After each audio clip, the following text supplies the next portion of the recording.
Hello friends, నేను మీ Madhuri. Welcome back to our channel. ఈరోజైతే అత్తయ్య వాళ్ళ ఊర్లో చేసిన రెసిపీస్ అన్నీ నేనైతే ఒక్కొక్కటిగా అప్లోడ్ చేస్తున్నా కదా. సో ఈరోజు వచ్చేసి తోటకూర అనమాట.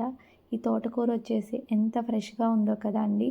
కాడలు ముదురుగా ఉన్నా కూడా చూడడానికి కానీ చాలా లేతగా ఉంటాయండి. అవి ముదిరివి కాదు, అలా కనిపిస్తాయి అన్నమాట.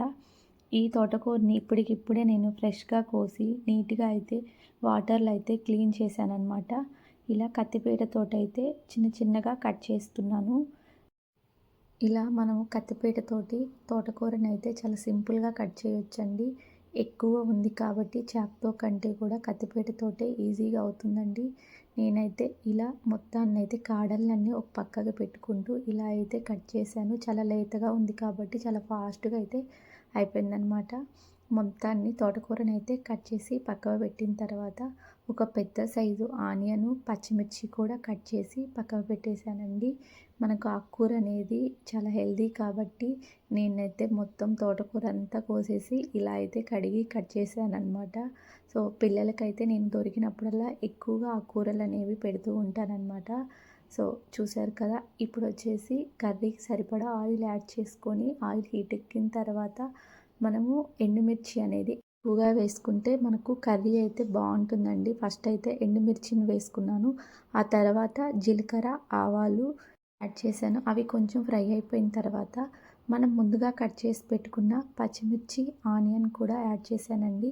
ఇవన్నీ చక్కగా మనకు ఫ్రై అవ్వాలి. కొంచెం పసుపు కూడా వేసుకొని మనం మొత్తాన్ని అయితే ఫ్రై చేసుకుందాము.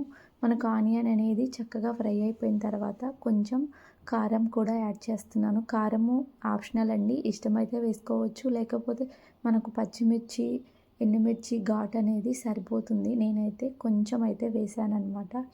ఇప్పుడు వచ్చేసి మనం ముందుగా కట్ చేసి పెట్టుకున్న ఆకుకూరనైతే కొంచెం కొంచెంగా వేసుకుందామండి. ఫస్ట్ కొంచెం సాల్ట్ కూడా యాడ్ చేశాను. ఆకుకూర అనేది మనం ఒక్కసారిగా వేసామంటే ఎక్కువగా ఉంటుంది, కింద పోతుంది కాబట్టి నేనైతే ఇలా కొంచెం కొంచెంగా యాడ్ చేసుకుంటూ కలుపుతూ ఉంటాను. ఇలా ఫస్ట్ కొంచెం యాడ్ చేసి మొత్తాన్ని అయితే కలుపుతాను. మళ్ళీ ఇంకొంచెం యాడ్ చేసి తర్వాత అయితే కలుపుతాను. అప్పుడు ఆ కూర అనేది చక్కగా మనకు దగ్గరికి అయిపోతుంది కాబట్టి మనకైతే కలుపుకోవడానికి ఈజీగా ఉంటుంది. ఇలా మొత్తాన్ని యాడ్ చేసి కలిపేసి నేనైతే మూత పెట్టేశానండి. మూత పెట్టేసి ఒక 10 మినిట్స్ వరకు 5 to 10 మినిట్స్ వరకు లో ఫ్లేమ్లో పెట్టి కుక్ చేసామంటే మనకు తోటకూర అనేది చక్కగా కుక్ అయిపోతుందండి. మన తోటకూర వచ్చేసి మ్యాక్సిమం 15 మినిట్స్లో మన కర్రీ అనేది రెడీ అయిపోతుందండి. ఇది మనకు ఫ్రెష్గా దొరికిన ఆకుకూర కాబట్టి ఇంకా చాలా ఫాస్ట్గా అయిపోతుంది. అప్పటికప్పుడే కోసి చేసాం కాబట్టి చాలా ఈజీగా కూడా ఫాస్ట్గా అయితే అయిపోయిందండి. చూశారు కదా, మన తోటకూర అయితే చాలా బాగుంది. టేస్ట్ అయితే సూపర్గా ఉందండి. పిల్లలు కూడా ఎంతో ఇష్టంగా తిన్నారు. మనకు ఈ తోటకూర కర్రీ వచ్చేసి మనకు రైస్లోకి కానీ చపాతీలోకి కానీ చాలా బాగుంటుందండి.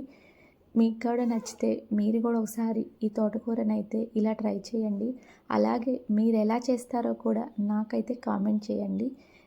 మీకు కానీ వీడియో నచ్చితే లైక్ చేయండి, షేర్ చేయండి, సబ్స్క్రైబ్ చేయండి. ఇంకో మంచి వీడియోతో మళ్ళీ కలుద్దాం.